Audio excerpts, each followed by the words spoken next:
5장. 여러분의 몸으로 하나님을 영화롭게 하십시오.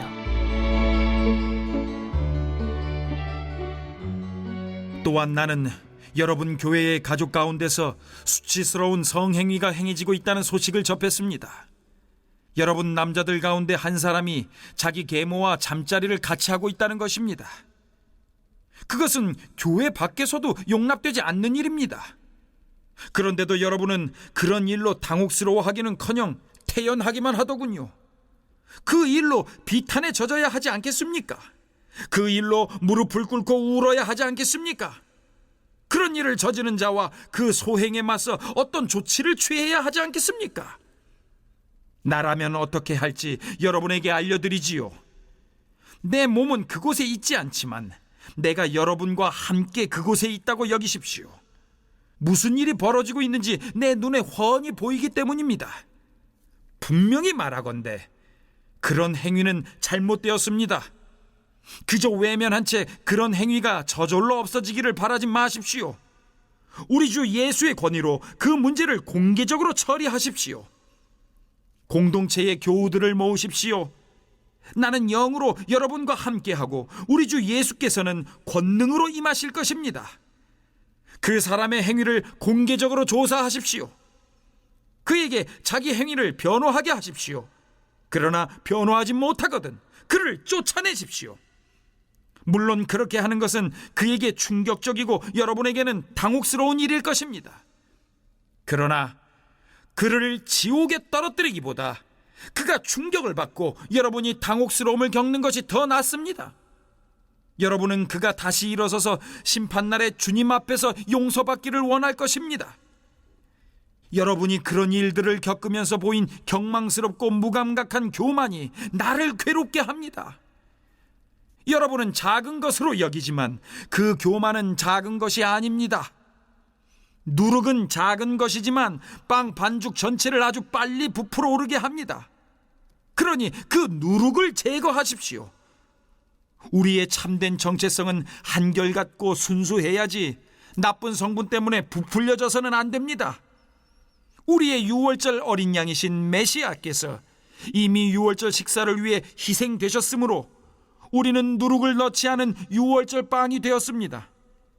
그러니 우리는 악독이라는 누룩을 넣어 부풀어 오른 빵이 아니라 누룩을 넣지 않은 납작한 빵, 곧 단순하고 참되고 꾸밈없는 빵으로 유월절에 참여해야 합니다.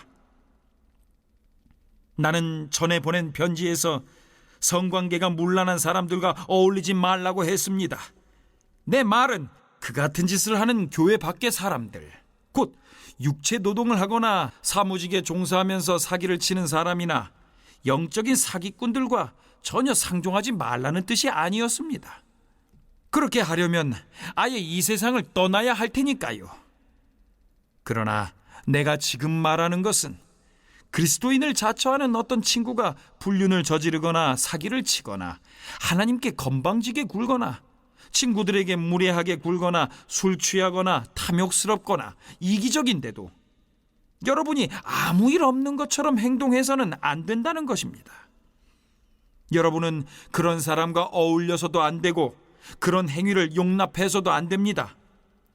나는 세상 사람들이 행하는 일에 대해서는 책임을 질 것이 없습니다. 그러나 믿는 사람들의 공동체 안에서 이루어진 일에 대해서는 책임을 져야 하지 않겠습니까? 교회 밖에 있는 사람들에게 판결을 내리는 것은 하나님의 몫입니다. 그러나 우리의 형제 자매가 가던 길에서 벗어날 때 필요하다면 그들을 내쫓아 교회를 깨끗게 하는 것은 우리의 몫입니다. 음행, 용납해서는 안 될 일, 사탄에게 내주어야 할 일, 자랑하지 말아야 할 일, 사귀지 말아야 할 일에 대해 묵상해 보시기 바랍니다. 1, 2절에서는 고린도 교회가 성적 부도덕을 용납하고 있음을 지적합니다. 바울은 교회의 거룩함을 강조하면서 교회를 하나님 성전이라고 했죠. 교회의 거룩함을 해치는 근본 원인은 복음 진리를 오해하거나 왜곡하는 세속 세계관입니다. 그것을 가리켜 스스로 섞는 것이라고 말하죠. 바울은 이방인들도 용납하지 않는 도덕적인 타락이 교회에서 버젓이 행해지고 있다는 소문을 들었습니다. 음행은 당시 헬라 세계에서는 보편 현상이었고요. 크게 죄로 여기지 않는 경향이 있었습니다. 특히 고린도 교회와 같이 성적 문란으로 악명을 떨쳤던 도시에서는 더욱 그러했죠. 그러한 이방인들도 용납하지 않는 종류의 성적 부도덕 행위가 자행되고 있었는데 아비의 아내와 동침하는 음행이었습니다. 이것은 잘못된 신학 이해가 얼마나 위험한 결과를 초래할 수 있는지 보여주는 증거입니다. 바울이 볼 때 범죄만큼이나 심각한 문제는 교회가 그런 문제를 대하는 태도였습니다. 교회가 그러한 행위를 용납하고 오히려 교만해져서 회개하지도 않았죠. 여기서 교만은 이미 1장 4장에서 바울이 대적들을 향해 지속적으로 지적한 문제입니다. 그들은 지혜와 성령을 가졌다는 이유로 교만했고 바울은 그렇지 못한 자로 간주했습니다. 자신들은 이미 영적 존재가 되었고 종말적 구원을 받았다고 주장하면서 세상의 모든 죄를 초월한 사람인 양 자랑했습니다. 하지만 사실 그들은 영적 구원과 종말론에 대해 심각하게 오해하고 있었죠. 복음에 대한 오해는 성도들이 불신자보다 더 타락하게 하고 죄에 대한 가책도 느끼지 못하게 만든다는 것을 보여주고 있습니다. 3절로 5절은 성적 부도덕에 대한 바울의 판단을 말씀합니다. 바울은 고린도 교회 성도들이 자랑하고 중요시했던 영적 관점에서 설명합니다. 영적으로 말하자면 바울은 항상 고린도 교회 성도들과 함께 있었습니다. 바울과 고린도 교회는 같은 그리스도의 영으로 연결되어 있기 때문이죠. 그러므로 그리스도 안에서 내린 바울의 판단과 결정은 곧 그들의 판단과 결정이 되어야 하고 그들도 동의해야 했습니다. 만약 그들이 지도자인 바울의 판단에 동의하지 않으면 바울이 가진 그리스도의 영이 아닌 다른 영을 가지고 있는 셈이 됩니다. 바울은 영적으로 그들의 모임에 함께 참석해서 성적으로 부도덕한 자들에 대한 판단을 내렸습니다. 그러므로 고린도 교회도 바울의 결정을 따라 성적 음행을 행한 자들을 교회에서 추방해야 했죠. 바울은 음행한 자들을 추방하는 것이 교회에 유익할 뿐만 아니라 음행한 당사자들에게도 유익할 것이라 말합니다. 만약 그들이 교회에 남아서 하나님 성전을 더럽히면 하나님 심판을 면하지 못하겠지만 교회가 그들을 추방하여 징벌하면 오히려 그들에게 회개의 기회가 될 수도 있기 때문입니다. 죄를 자랑하는 것은 옳지 않습니다. 음행을 자랑한다는 것은 상식적으로 이해가 되지 않죠. 복음이 왜곡되고 잘못 이해되면 때로는 이렇게 비상식적인 행위를 정당하고 옳은 것처럼 자랑하는 일도 발생할 수 있습니다. 고린도 교회 성도들은 구속함을 받은 자신들의 영적 신분을 자랑했죠. 그들은 영적인 존재가 되었고 종말론적인 하나님 나라에 들어간 자들이므로 더는 속된 것으로부터 영향을 받지 않는다고 주장했습니다.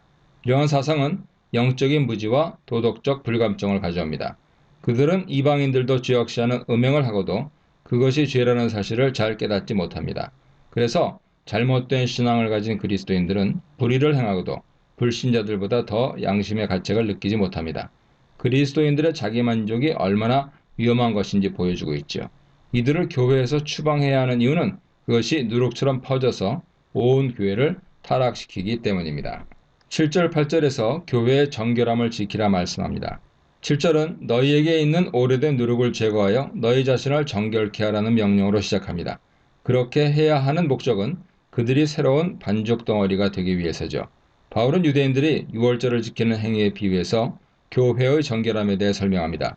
유대인들은 유월절을 지키기 위해 유월절 전날 온 집안을 대청소하여 집안에 있는 모든 누룩, 곰팡이를 제거합니다. 누룩은 죄를 상징하죠. 누룩을 제거하고 유월절에 참여함으로 그들은 구속함을 받은 하나님 백성을 상징하는 새 반죽 덩어리가 됩니다. 그리스도인들은 이미 누룩이 없는 새 반죽 덩어리죠. 우리의 유월절 어린 양이 되신 그리스도께서 희생을 당하시고 그의 피로 우리가 깨끗함을 입었기 때문입니다. 그러므로 교회의 정체성은 정결함입니다. 고린도 교회 성도로서 과거 이방인으로 있을 때 행한 모든 음행과 불의는 제거해야 합니다. 바울은 묵은 누룩을 악하고 악의에 찬 것이라고 규정합니다. 교회의 정결함은 누룩을 제거하는 것과 더불어서 적극적으로 온전함과 진실함을 행하는 것으로 이루어져야 합니다.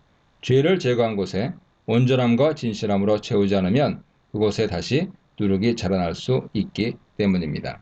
9절에서 11절은 바울이 이전의 한 말의 의미를 설명합니다. 바울은 고린도전서를 기록하기 전에 다른 편지를 고린도 교회에 보낸 적이 있었는데 그 편지에서 바울은 음행하는 자들과 사귀지 말라고 권면한 적이 있습니다. 그런데 고린도 교회는 바울의 이 말을 오해해서 세상의 불의한 자들은 아무도 만나지 말라는 뜻으로 오해했습니다.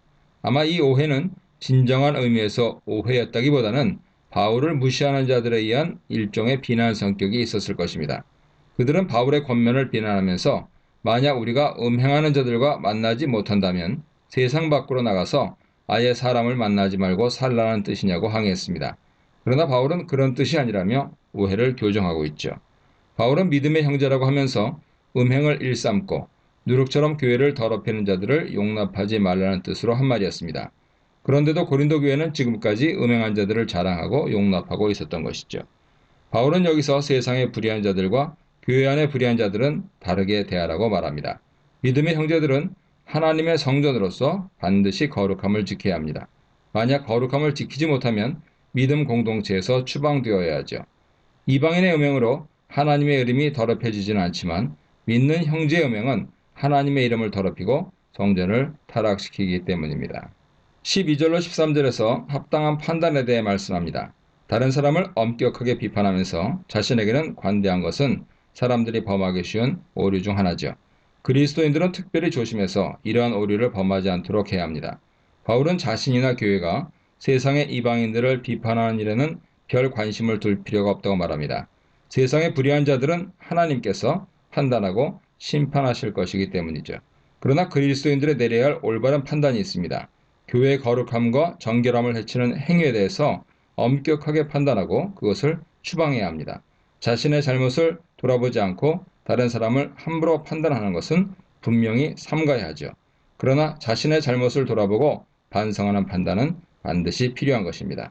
교회 안에서 행해진 불의한 일을 덮어두는 것은 불의에 관대한 것과 같습니다.